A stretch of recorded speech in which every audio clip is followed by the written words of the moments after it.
안녕하세요. 글로벌 경제 리포트입니다. 자, 어제 증시는 하락을 하는 모습을 보여줬는데 특히 나스닥 지수가 장중 1% 넘는 큰 하락을 보여주기도 했습니다. 자, 시장은 무엇을 보고 놀랬던 걸까요?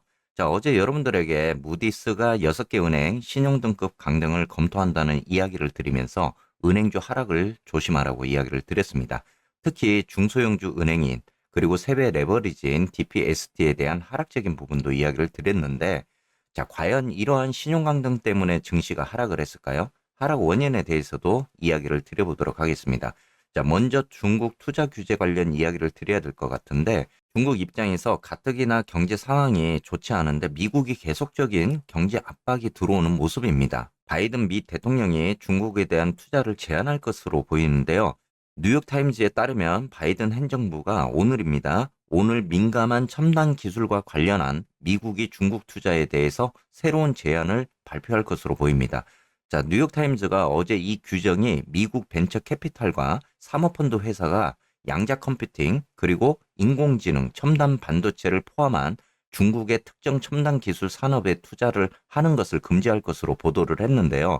타임즈에 따르면은 미국 기업이 광범위한 중국 산업에 투자를 할 때 더 많은 정보를 공개해야 될 것으로 보입니다. 이러한 움직임이 미국이 국가안보 위험을 내포하고 있는 기술을 개발하는 데 사용될 수 있는 특히 중국군의 지원을 받는 기업에 대해서 투자를 제한하려는 그런 움직임으로 널리 예상이 되어 왔는데요. 어떻게 보면 세계 2위 경제 대국인 중국의 경기 둔화 심화가 미국 전망에 더 집중해온 투자자들을 불안하게 만드는 그런 요인이 되고 있습니다. 특히 미국이 하반기에 경기 침체에 빠질 것이냐 아니냐에 대해서 지금 논쟁이 한창 되고 있는 상황이잖아요.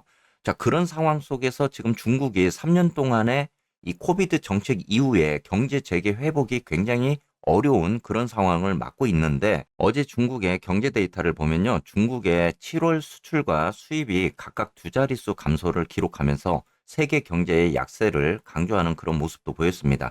자, 이러한 발표가 나온다면 중국 경제가 침체되어 있는 상황 속에서 어려움이 가중될 거란 그런 분석도 나오고 있잖아요. 이러한 경제 데이터가 중국의 성장이 좋지 않는 상황이 되다 보니까 미국에도 2차 영향을 미칠 수 있는 그런 상황이 됩니다. 이러한 경제 데이터가 발표가 되면서 미국에도 영향을 미칠 수 있다라는 이러한 요인들이 복합적으로 들어오면서 어제 증시를 좀 더 하락시키는 그러한 요인들도 됐던 것 같습니다. 어제 이렇게 중국의 경제 데이터가 발표가 되고 나서 국채 수익률이 글로벌 경제 성장 둔화에 대한 우려를 불러일으키면서 10년 만기 국채 수익률이 하락을 하는 그러한 모습도 보였습니다. 이러한 발표는 자금이 국채로 이동하는 모습을 보여주면서 의외로 채권의 가격이 상승을 하는 그러한 모습을 보였는데 특히 어제도 이야기를 드렸지만 어제부터 시작한 미국의 국채 발행에서 자금이 국채 쪽으로 이동을 할 경우에는 증시 시장에는 좀 영향을 받을 수 있다. 이렇게도 이야기를 드렸던 부분입니다. 자, 그렇기 때문에 의외로 국채 투자를 하신 분들에게는 어제의 이 국채 수익률이 하락을 하면서 상승을 하는 그러한 맛을 좀 보시기도 했었을 것 같습니다. 이번 주에는 연준이 어떻게 이제 금리를 운용해야 하는지에 결정을 짓는 도움이 될 수 있는 7월 소비자 물가지수 보고서가 목요일에 발표가 될 예정입니다. 자, 어제 하커 필라델피아 연준 총재가 중앙은행이 더 이상 금리를 인상할 필요가 없는 시점에 도달했다라고 생각을 전하면서 어제 증시 하락을 어느 정도 또 방어를 해주는 그런 일부적인 모습도 보여줬습니다.